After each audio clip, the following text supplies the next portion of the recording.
All right, kids, we are working on our LED sign project, and I'm starting with a blank screen.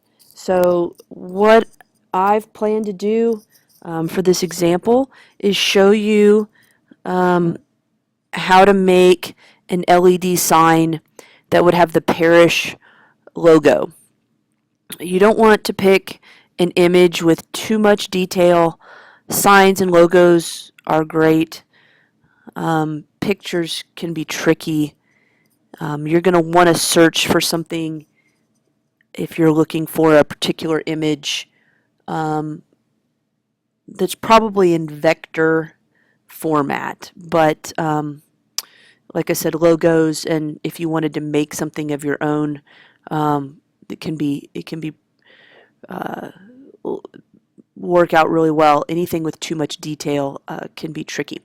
So the first thing I'm going to do is I always like to work with my page, which remember is this rectangle here. The palette is the area around it, or the canvas. But my page, I like to work with my page being the size of whatever I'm going to make. So in my mind, I've decided that my sign is going to be 8 inches long, and I'm going to make it 4 inches tall. So I've gone into Document Properties, again off the File menu, Document Properties. I'm coming down here to Custom Size, and I'm going to choose in inches because my brain thinks better in inches than it does in millimeters. So I want an 8-inch width, and I want a 4-inch height. And I'm going to close, and you can see that my image, or excuse me, my page has changed to 8 inches long by 4 inches tall. Now I need to bring in the parish logo. So I'm going to go to File, Import, and I now have to navigate my way, let's see, to my picture, where I keep the logo. I think I found it right in here. So here it is, Parish Episcopal logo. And I'm going to tell it OK. And it opened, and there's the logo. Now I want my logo to fill my page. So got my handles. I'm going to press, I think it's Command. Nope. Let's see.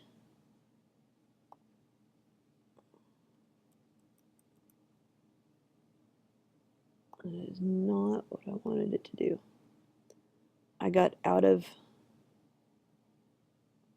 so I'm going to push Shift. It should be Shift. Yep.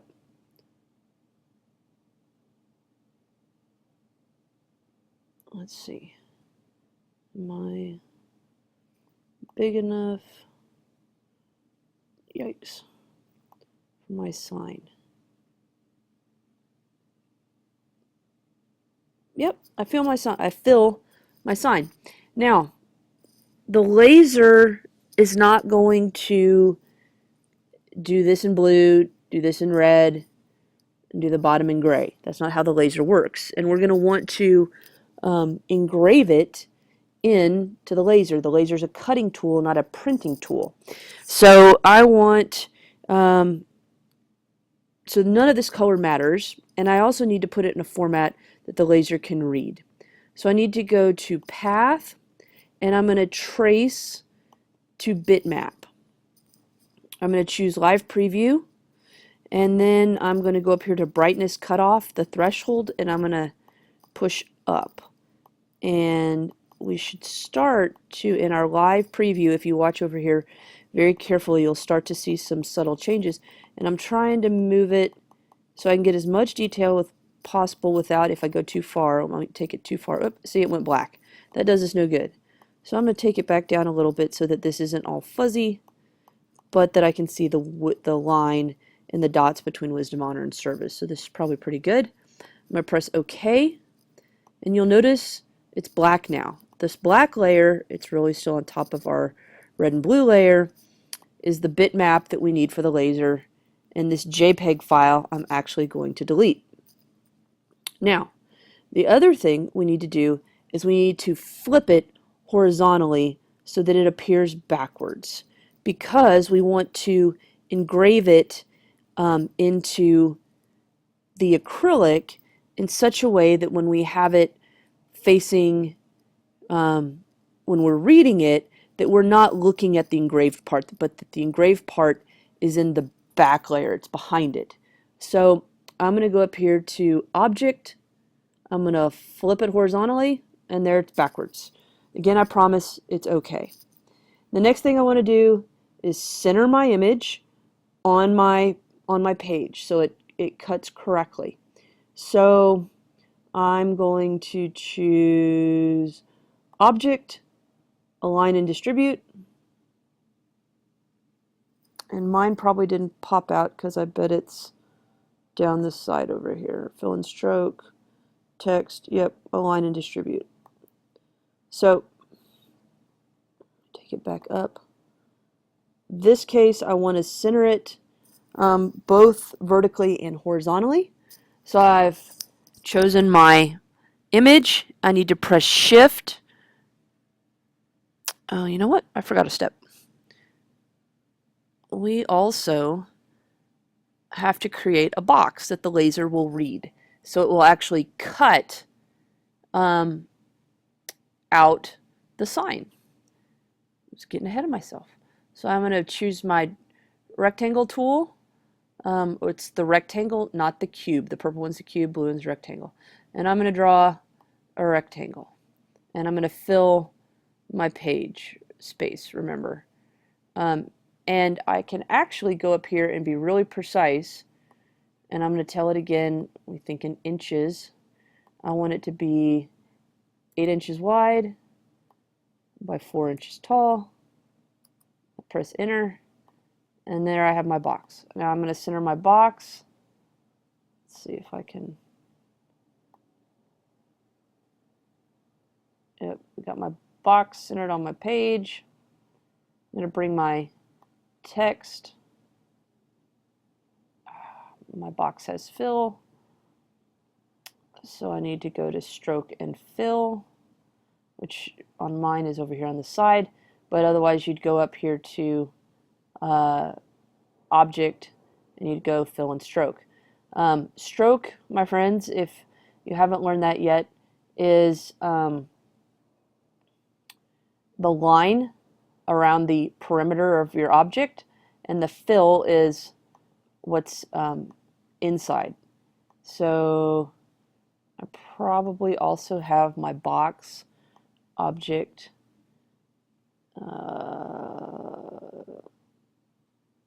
lower to bottom. Yep, my box was on top of my image, so I had to send my it was a different layer, so I had to send the layer of my box to the bottom. That doesn't happen if you make your box first. So make your box first. Miss Makin's just got ahead of herself. Okay, so now I've chosen, I can send this away. I need my align and distribute. I've got my image. I need to press Shift and select the box. And then I'm going to come over here to align horizontally and align vertically. And now my logo is centered perfectly in the box I've made.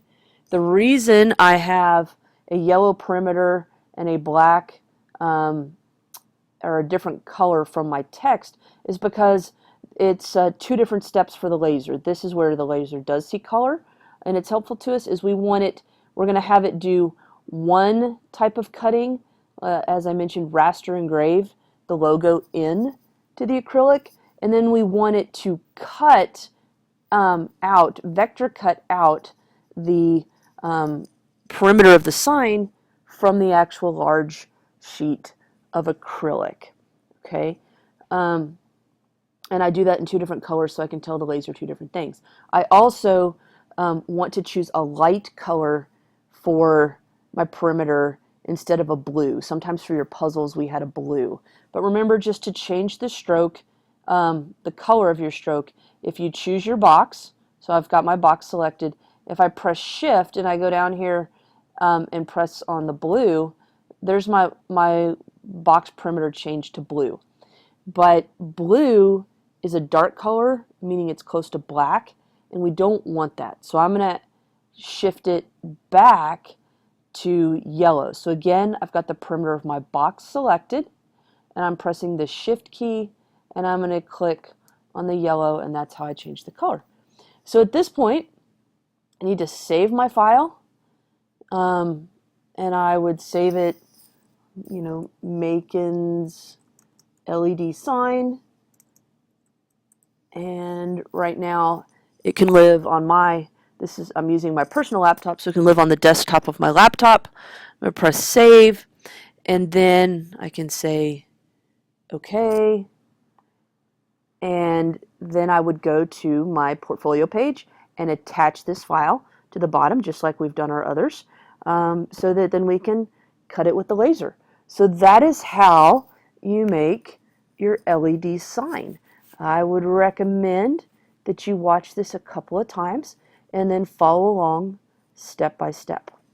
Have fun, and I can't wait to see what you guys make.